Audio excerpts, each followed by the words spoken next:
Go live to former Liberal MP and former member for Mackellar, Jason Falinski. And like any divorce, if you can avoid it, it's good, isn't it, Jason?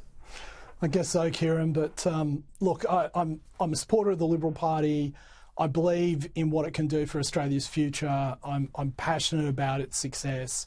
It was very hard to watch that press conference with David Littleproud and not feel very saddened about this situation and just some of the contradictory things that were being said by the participants. I don't know what to say, really.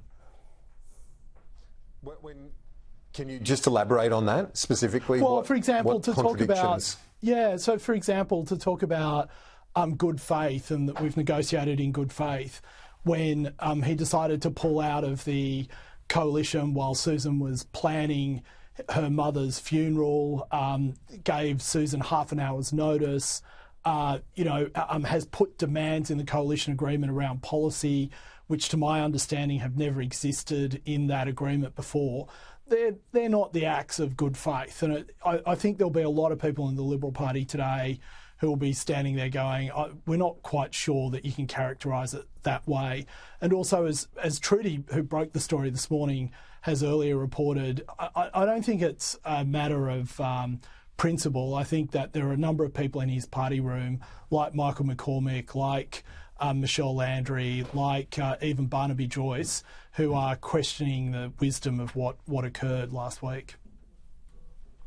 So given some of that angst, the animosity that is obviously there right now, and you add to that the Jacinda Nampijinpa-Price defection from one party to the other, and Bridget McKenzie losing the National Party status in the upper house.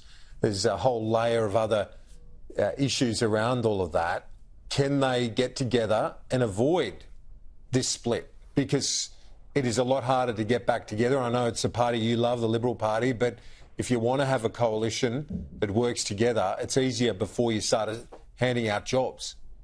Yeah, look, what you say, Kieran, is absolutely right, and there's no denying that. I mean, the Liberal Party and the coalition have broken up previously and have managed to find their ways back together again. It's probably better that it doesn't happen, but I don't think that's at any cost.